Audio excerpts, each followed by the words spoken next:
I'm going to talk to you today about combinatorics and community. And basically, what I want to do is I want to talk to you about what I think is important here at DevFest, right? And that's building yourselves into a community. So, before we start, if you've been one of my students in CS1, you know that there's always a before we start.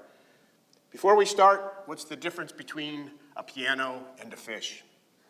Anybody know? Yes? You can tune a piano, but you can't tune a fish?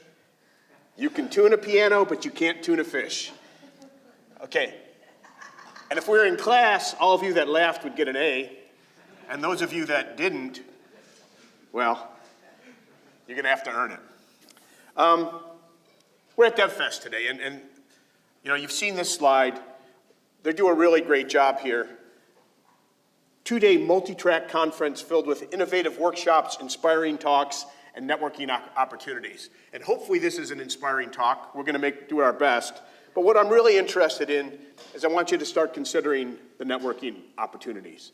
And I don't know about your personalities, but I can say if you are sitting in the room at RPI at 10 o'clock in the morning, you're probably not socially outgoing.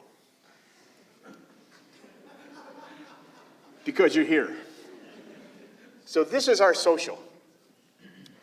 And it's easier than you think. And that's what I want to talk to you about today. This is not a hard thing to do. It's just, you got to do it. So why is DevFest important? Well, how many of you have done a hackathon before, a DevFest before? Have you done it before here? We've got a couple. I was here last year. Have you done hackathons? Right, we just had a presentation for a hackathon. A few more of you have done hackathons. You know, I have. I've done a couple of hackathons, and in fact, just this summer, I did a hackathon at the UN, which was kind of fun. It was part of the UN's Open Source Week. They had a week devoted to open source. I went down to do open source. I got down early. Turns out that there was a hackathon the first 2 days. I should have read the fine print a little better, but that's good. I got invited by these 4 students from NYU to join their hackathon team, and we spent 2 days hacking on a solution to try to solve a problem in UN, and I think ours was population and resources. So they were kind enough to invite me to their team. We got together, we spent 2 days working together. We didn't win, but we had fun. And I'm hoping you guys are going to have fun here too. And I can tell you that having been at the UN, right, this is what it looks like. We were down on the floor of the buildings where all the diplomats, or the rooms where all the diplomats would be. I can tell you from being there that you guys are better set up here because they're going to feed you. And they have coffee available all day. I heard the all day thing. Not that I put a premium on that or anything, but you know, we all have to have our priorities. Beautiful location, sunny day. We can't promise you a sunny day. You're here in Troy. It's going to be cold. It's probably going to be cloudy. And that's me doing a selfie just to prove that I was in fact there. That's the same room we were in before. So I did this, and I participated in the hackathon with these 4 students, and I had a great time, and I made a lot of new connections. And it isn't hard. But let's take a step back, and let's talk about how big is the world. Well, and by the way, the theme of this is making progress through AI, right? We're trying to get you guys involved in AI and using AI. All of my numbers are from AI. So I used Grok. I asked it some questions. I'm hoping it's right. I'm hoping it's at least close enough to right to give you the right impression. And quite honestly, the exact number doesn't matter on any of these things, just kind of the order of magnitude. So as of 2025, based on United Nations estimates and Worldometer, and after asking Grok, is about 8.2 billion people. I don't know 8.2 billion people. I barely know 8.1 billion people. That's a big number. But big numbers have a way of getting smaller. You can do this for any country. I did it for the United States. The United States has 347 million people as of about May 5th, 2025. Still a big number. I still don't know 347 million people. But let's just talk about something that's probably close to the people here.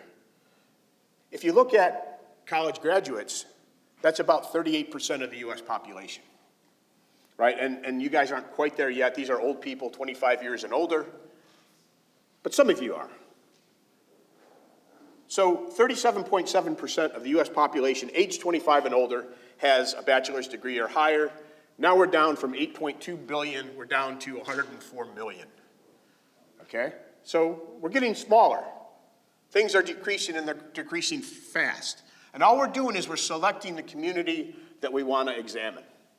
The population of the world is still 8.2 billion, but the populations that I'm interacting with are getting smaller and smaller. And you can do this again for any different community you want to be a part of, right? It doesn't have to be people with degrees. It can be people who play softball on weekends. It doesn't matter. As you start looking at these communities, as you start narrowing your focus, it all gets a little smaller.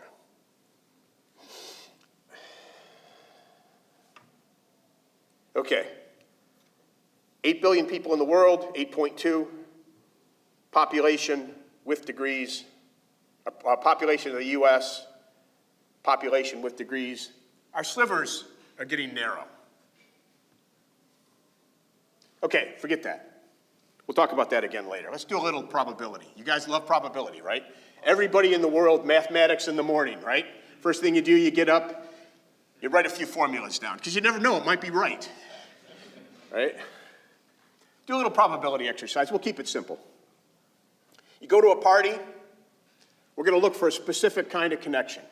You want to find out, does anyone at that party have my birthday? My birthday is September 19th. Anybody here have September 19th? Really? Yeah. Awesome. See how this works? We have more than 25 people here. But if you have 25 people, the chance of finding somebody with your birthday at a party is about 6%. And you can get it up to 13% by doubling the number of people you invite to the party. The numbers grow kind of slow. 75%.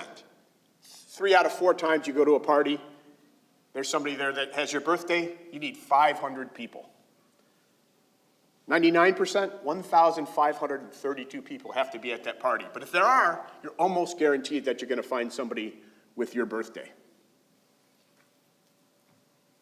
But that's a very particular, very exclusive group. You can't really move your birthday very much, and you can't join the birthday of the day club, right? So let's start saying we're looking for any communities among our crowd. So instead of looking just for me, I want to find 2 people that share a birthday. I want to find 2 people that are in a club, maybe that I can join. So if we change that up, and instead of looking for my specific birthday, now we're looking for broader communities, any 2 people that have the same birthday, well, the numbers change a lot. In our same group of 25 people, 57% chance that 2 people will share a birthday. Maybe not you, but 2 people will share a birthday. When you get to 50 people, you're up to 97%. And to hit 99, 55 people. Okay?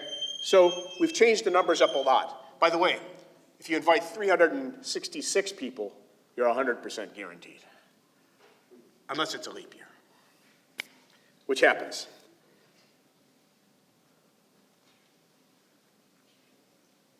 Computer science, math, they're not all that different. Let's take a look at some trees now. And I know I'm skipping around some topics, but I'm hoping to bring them back together at the end. What a concept. How many of you know computer science at least a little bit? Okay, so I'm not going to spend a lot of time talking about trees, but a tree is a relationship graph. Okay? And it's a relationship graph that starts with you. In this instance, you're at the root. There's one of you. But you have friends. Your friends are at the next level. And n-ary tree just says, how many friends do I have? And we're going to assume, for simplicity's sake, that if you have 10 friends, all of your friends have 10 friends as well. And if we start looking at the relationships there, we can see that at the 0th level, right? A tree with only one level, 0. There's only one person, and that's you. And that's pretty lonely. But if everybody has, for example, 3 friends, your next level is going to be a level of your 3 friends. The total tree is going to have 4 nodes. Next level down, each of your friends also has 3 friends. 9 more people, you have 13 friends. You can increase the number of people in this tree by either increasing levels. Levels are people, right? First level is you. Second level is your friends. Third level is friends of friends. Fourth level is friends of friends of friends. So you can increase the tree that way, or you can increase the tree by changing this little number n. And let's say you go from 3 friends to 4 friends. Well, now, instead of having 13 at level 2, you have 21 at level 2, and 85 when you get to level 3, right? So friends, you, friends, friends of friends, friends of friends of friends, okay? So you can grow this tree in many ways. And these trees are your communities. And the depth is how far you are away from any person in that group, okay? And the more friends you have and the more friends your friends have, the faster and the bigger that tree is going to grow. Back to how big is the world? I'm going to be a little bit engineer-centric here, or RPI-centric, and I hope that's okay, but it doesn't matter, because the numbers don't matter what your discipline is. The numbers matter that you have a discipline or you have a community that you're reaching out for. But we do engineering, so I did engineering. And again, these numbers are according to Grok, and I think they're just made up for some of them. But they are good enough for our point. If you ask Grok how many civil engineers there are, well, now out of these 104 million people who have degrees, there's about 300,000 that have civil engineering degrees, which seems a little high, right? If you have 104 million, 300,000 are civil engineers, maybe not. Mechanical engineers, 300,000, electrical engineers, 200,000, computer hardware engineers. Now we're starting to get small, right? You're under 100,000. 77,000 people call themselves hardware engineers. If you're in mining and geological, 6,000 people. If you're in a mining and geological career, there's only 6,000 people who are doing the same in this country who are doing the same thing that you're doing. Okay? That's a small number. We can't quite fit 6,000 people into this room, but we can fit 500. We can get 10% of them in this room at any one time.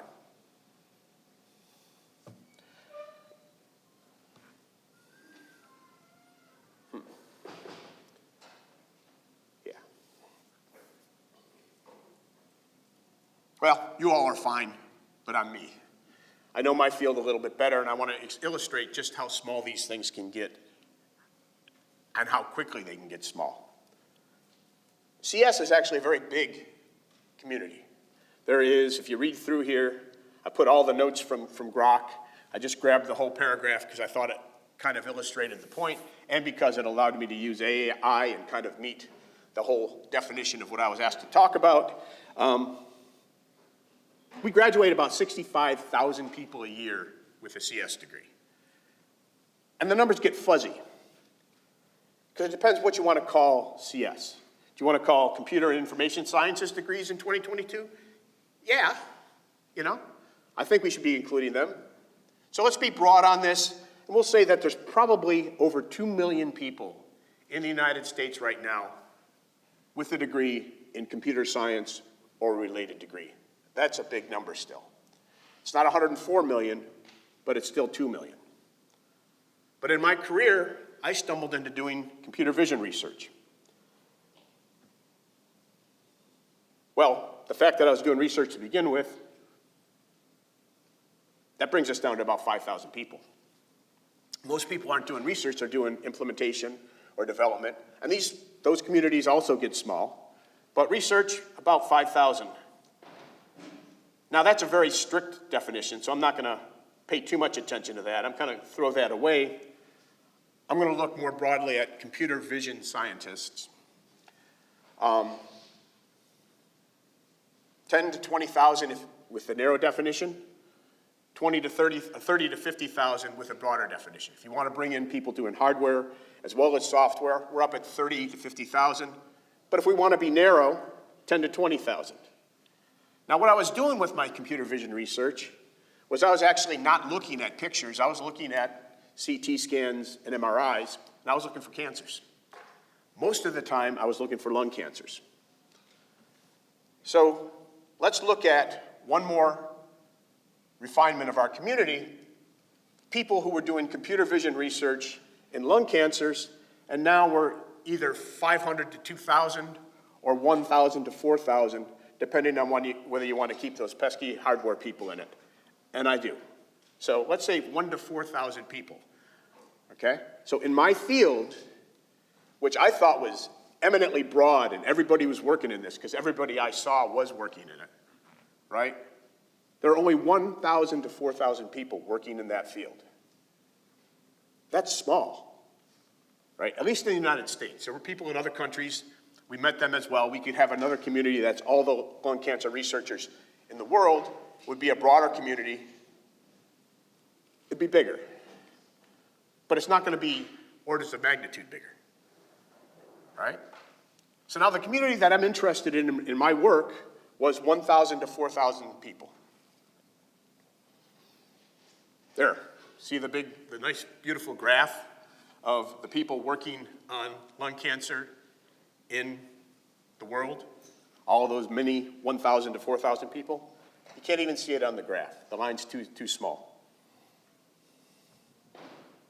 Okay, so what does that mean? We have about 200 people at DevFest. So let's say you go out and you meet 15% of them. That's 30 people. Now that's a day's work.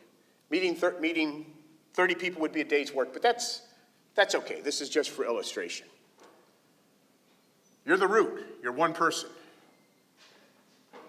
The friends you make today, the 30 people you meet today that are in the community of people who are interested in DevFest and interested in AI here at our PI campus today, you've met 30 of them, right? So there's 31. Now, they're good. They have friends out in the world who are interested in this stuff, so each of them has 30 friends that believe in it as well, right? So now, at that level, there's 900 of you, right? So if you meet 30 people here today, or you know 30 people here today, and you talk to them, and you ask them to introduce you to their friends, now you have a community of 931 people. Take it one more step, we're at 27,000 people in that level for a total of 27,931 people. Okay? You, your friends of friends, and one step beyond it. And you've, 4 times, 5 times the number of lung cancer researchers, computer vision lung cancer researchers in the United States. The numbers get big very fast. If you're playing the 6 degrees of Kevin Bacon game, right? We can cover these communities in 4 or 5 levels with very modest fan out. Oops. And there are ways you can increase your impact. None of you belong to only one community, right? There's the exclusive community of who has the same birthday as me. It's him and I, at least in this room. That's very exclusive. We're not going to let a whole lot of you in, right? 1 out of every 365 of you. But there are other communities that aren't quite so exclusive. Let's look at the Linux kernel. You guys are familiar with Linux? Linux is one of the largest open source groups, right? Linux runs all of your servers, most of your servers, right? It's a really big success in the open source field, and approximately 25,000 to 30,000 people have contributed to the Linux kernel. Huge project, immense. not 104 million, right? And it's used everywhere. You can get it, if you're interested in this, you can contribute. You can join that, and you'll have to demonstrate or develop competence. But as long as you do that, they're going to welcome you in. Well, they can be a little bit crotchety sometimes. Welcome might be exactly the right word. But you can join that community, and you can have an impact, right? But maybe 25 to 30,000 people is a little intimidating. How many of you know Python? And I know if you took CS1 from me here at RPI, you know Python. How big do you think the Python community is? 30,000? 50,000? How many people have actually helped develop Python? Million? 2,900 roughly, right? That's the number of contributors to CPython.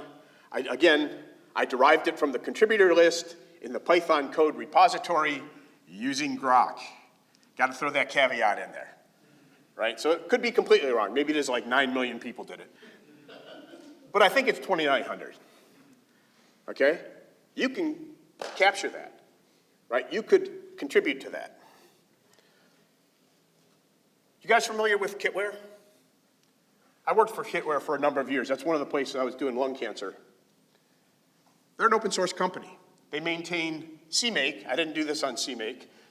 But they do two big libraries, VTK for visualizing image data, and ITK for looking for stuff in image data, registration and segmentation. VTK, 350 to 450 people. In the lung cancer world, everybody uses it. This is big, right? 350 to 450 people have contributed to the VTK open source project. If you change the definition, if you make it as broad as possible, maybe 300 to 600 people, okay? I know people at RPI who just tried to start a flame war and instead got co-opted into VTK and probably took 2 extra years to graduate. But they made a contribution. And they made a contribution that was accepted into a community of people who were doing research into cancers. I was doing lung cancer, a little bit of brain cancer. There were people all over the country and all over the world. Germany, I know Germany because I went there to visit some of them, but all over the world were working on these tools. 450 contribute to ITK.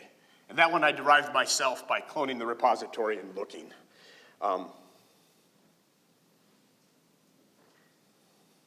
So these aren't huge communities. Your networks, on the other hand, are going to get huge very fast, right? We saw that tree just fans out. You can get to anybody in a few steps. Talk to your friends, they talk to their friends, particularly as you get out of here and you start building up your networks and your friends start building up their networks. So here's the takeaway. When you meet somebody new, don't just treat them like somebody new. If you're in a meeting like today and you meet somebody, you're here because you're in a community. You don't know what that community is yet. But the fact that you're both here means you're in a community. So treat them like you're going to see them again. I'm not saying you have to agree with them. You don't have to, always take their side in things. Be honest with them. Be a good researcher. Be a good scientist. Be a good engineer. Be a good English major, right? Have discussions that are honest, but don't be a jerk, right? Treat them like you're going to see them again. Because they're either going to be important or they're going to know somebody who's going to be important. And you don't want somebody you insulted being your only link to the one person you need to talk to in your field or your community. So treat everybody like they're important. These connections can get you jobs. They can advance your research.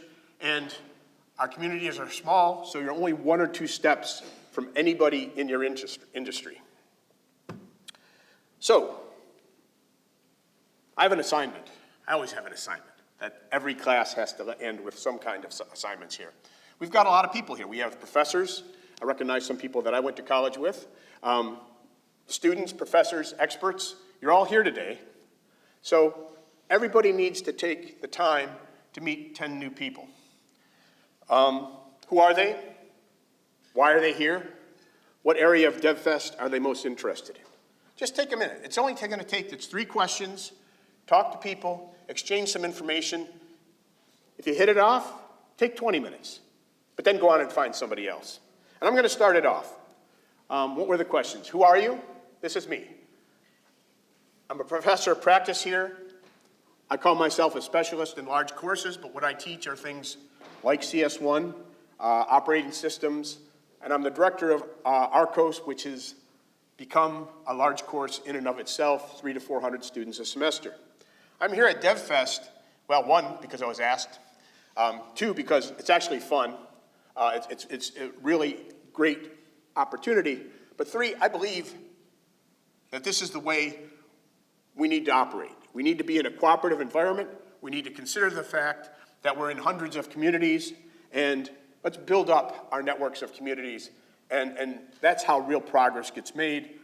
That's how we achieve science.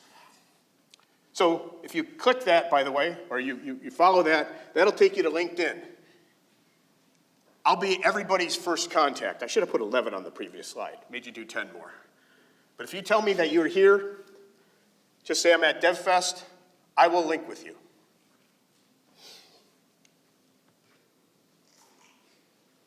I'll put that back in a second.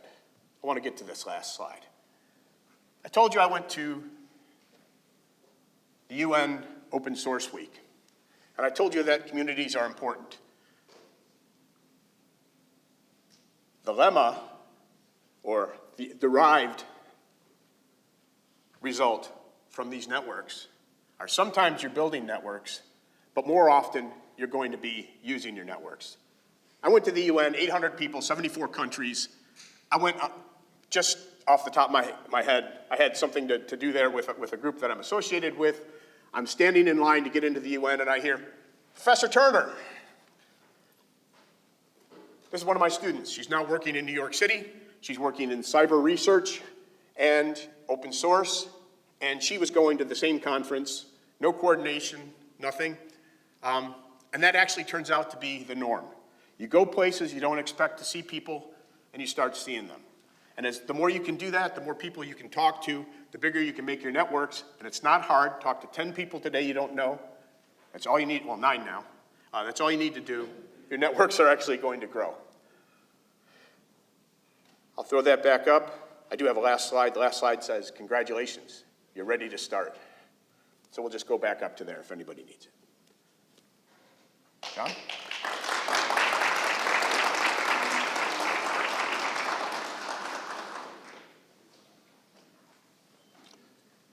Do we have any questions, any discussion? Yes, please. Hi, everyone. My name is William Chen. I'm one of the speakers here, but I'm also representing Google developers on campus for Center Boston Institute, so right here. Given that our community is also kind of like 340 people right now, we have a lot of people who are wanting to specialize in a lot of different fields. And you mentioned that, like, you know, specializing in one thing can be very small. How can, like, what's it called? How can we make them feel more included in our community? Do more what? How can we make them feel more included in like the specialized fields instead of like isolating them out as like this really like fearful community? So, okay, so this is like it's going to sound like a pet. So the question was, we have these small communities that are very narrow, and people are, and correct me if I'm not getting this right, and people within those communities tend to feel isolated and tend to be isolated. And the question is, how do we get them to feel included? And I don't want to sound, you know, like I'm giving you a pat answer, but this is how, right? That's why I love events like this. I love hackathons. I love ARCOS because of it. We try to pull in people from different disciplines, right? What you need to do, what I like to see you guys doing, and you're doing it, is you need to reach out to other colleges, pull them in, reach out to other departments, pull them in. You know, I don't think Google Developers Group is a narrow focus right? So you're trying your best to pull people in. Now, at the same time, you can't like use a cattle prod and force them in, right? Just make sure everybody knows that they're welcome, keep things, treat people like you respect them, and I think that's really the way we need to do it. So I think this is what we want to do. So I don't have any insights other than keep doing what you're doing. I have one more question. Sure. So also, you said that you're director of Arcos and open source and all that. How can we also, as leaders of the Google development on campus, how can we, instead of developing just create a project and the first project on a resume, how can we give them advice to do an open source project, go ahead and contribute to all these different companies that are creating open source. So the question is, how can we do something beyond the campus? Join communities, open source communities beyond campus, and contribute to things in that way. Like a small project on the resume. Instead of just doing like a small project, a small Arcos project that they can put on their resume. And that's a really good question, and that's something that I struggle with as well. I will tell you that a few years ago, I made a challenge to I was teaching a course called Open Source Software. It's a lot like Arcos, except I talk a lot more, right? If you guys have taken Arcos, you know that mainly we have you work in small groups and you're talking to yourselves. I don't do a lot of talking. Open source software, we actually do a lot of talking on tools that you're going to need and things like licensing in the community that we do a little bit of in Arcos. I threw out a challenge to my class, and I said anybody who can get a commit into the Linux kernel gets an A. Okay? And it turns out that it's really easy, if you're a smart student, to get a commit into the Linux kernel. Because I had a guy come back to me within 2 weeks with a commit. Now, it's interesting how he got started. First off, the kid was brilliant. So he was going to get the A anyway, so it wasn't really like, okay, that didn't happen. So it wasn't like he wasn't going to get the A anyway. But what he did was he went to the Linux kernel, and he started reading their issues, and he started looking over their documentation. And what he found was some low-hanging fruit, right? Find some stuff that you know how to do that somebody just hasn't gotten around to. And a lot of places will help you out. They'll put tags on their stuff that says, good beginner issue, right? Or something along those words. Getting started, something along those words. So he went out, he found a good beginner issue. It was a documentation change. He changed the documentation. He submitted it. He went through the review process. And that's really how you want to get started with these communities. Start using their product, right? He used Linux all the time. Start using their product. Go to their source repository. They all have them. Look at their issues. Look for the beginning stuff. Look for the stuff that's easy, right? Don't start a flame war. That worked out well for the one friend I had, but it's not generally a good thing, right? Be polite. Treat people like you're going to see them again. And then use that to build your expertise and to build your reputation within the community, right? You can start out small. You don't have to start out big. I think we had yeah. Yeah, I'm curious, you talked a lot about sort of like narrowing your target audience for networking, but I'm curious how you think about like diversity, because like, for instance, in the social networking literature, they find that like weak ties can be really powerful, and in organizational literature, they find that like diverse teams perform better. So like, to what extent should you be trying to diversify your network and meeting people who maybe are like very outside your reach at an event like this? Excellent question. So the question is, how much should you prioritize getting a diverse audience and finding more people? Bringing more people in, because it actually helps team production. It helps you do a better product. It helps you do better science. Go to a lot of different events, right? And I think that's a really good thing. The problem is you're at this event and you're in this community, right? So you're gonna have a limited selection.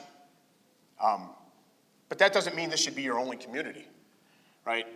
You should participate, I don't know, probably hundreds, by the time you're my age, you'll probably have hundreds of communities you're investing in. And make those, use that selection. You don't have to select only computer science people, right? Select people, at the local baseball game. Select people, just get to know people, say hi. It's not a hard thing. You don't have to prepare questions ahead of time. A nice wave, hi, I am. Who are you? So yeah, I think it's a really good idea. I think it's hard in certain venues. If you go to a computer science conference, you're going to hit very, a certain demographic. I will say though that if you change up the types of things you're going to, I just came back from EDUCAUSE. I'm used to going to computer science conferences, and they are very monotone to some extent, right? You get the same, the people doing lung cancer research have a demographic. I just went to EDUCAUSE, which is completely different. They're looking at supporting, diversity initiatives for one, but they're also looking at supporting administrative, student information systems, things like that. Completely different demographic. I made a number of friends from different backgrounds that I wouldn't have made otherwise. And I also learned some really cool research that I wouldn't have seen otherwise that I think I need to take another look at. If any of you are on Arcos and you want to put up an Arcos learning website where we archive all of our lessons and our getting started guides and everything, raise your hand, because I need somebody next semester. There's a really cool open source project we're going to use. Yeah. No commit yet. Just saying. Is that cool? Any other questions? Yes. I think sometimes we all meet somebody. I should introduce myself. I'm Sean Blatching, Android native developer across the river. Every once in a while, we all get in a situation where we meet someone and maybe we regret meeting that person. What do you tell yourself after a situation like that so that you're still eager to meet other people? So the question is, you have a bad interaction and you kind of regret meeting someone. And what do you tell yourself to keep going? Going out and putting yourself out there. I find those to be a small percentage. And what I find is that, if I'm sitting next to somebody in a conference room like this and I turn to them and say hi, that's not normally the way it goes. So I think the best thing to do is, okay, retreat a little bit. Think about how you handled the interaction. And if you were friendly or you were respectful, you just have to, think about all the days you've had that have been bad days, and just attribute one of those to that. Their cat just got run over by a car. Maybe they got a nail in their tire. So just tell yourself a story about the background that ruined that interaction. Now, sometimes you run into jerks. And that's what I'm hoping you guys won't be, because I think that's really important. That's kind of how I try to handle it. That's great, thank you. Thanks. Anybody else? Yeah. One last question. So we're talking about connections, right? Yep. This is something that kind of personal. I think that a lot of students here, not people in the world, but also relate to. When we're growing up, we're told to not talk to strangers. And, Yep. It's really hard, right? But it's also just some people are very intimidating, like professors, professionals, experts. They're very intimidating to people who are introverted or people who don't really talk as much. What are some tips for those types? Okay, tips for people who are less willing to put themselves out, maybe a little shy, particularly when talking to your professors or with people who have an assumed authority. How's that sound? Is that a good? So I'm going to speak for professors. If you want to get on a professor's good side, if you want to do research for a professor, come up after class on something you paid attention to and that you enjoyed, and tell them that you paid attention to it and enjoyed it, and ask a question. Or not even ask a question, but if you can ask a question, that's cool, right? Almost every professor, every professor that I know of, I'm going to say almost because I haven't done an exhaustive survey, but we're here because we like talking to you guys, right? I know it's hard to believe, and we stand up here and we get this this, they put the bright screen behind us so we kind of glow, level up. But the key is that we're not doing this because we like to hear ourselves. We're doing this because we want to see you guys learn the material, and we want to be part of that journey. So I'm just going to tell you, first off, don't worry about talking to professors. Some of us are jerks. I think that probably was an interaction with a professor. Not him being a jerk. The interaction he's talking about was probably with a professor. But most of us, are here wanting to make that connection. And if you let us know who you are, even in the big classes, we'll remember that. The other part of it I'm going to say is that I was very shy when I was young. Get up and teach 300 or 400 people at a time. It kind of ruins that whole thing. So practice. It gets easier. Okay? Yes? I'm Troy'25. I'm also from GEG.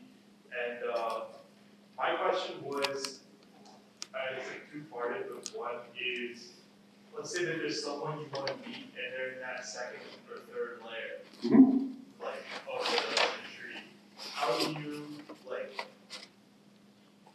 you meet that person? Like, what's a way to, meet that person without feeling, awkward or uncomfortable? So you're talking about how do you get 2 or 3 levels down the tree, right? You're 0, your friends are level 1, you're looking at levels 2 or 3. Well, you write yourself a Python program that generates a graph of all the people you know, and then all of their friends and so on, or maybe you join LinkedIn, and it'll tell you that automatically. If you know the shortest path,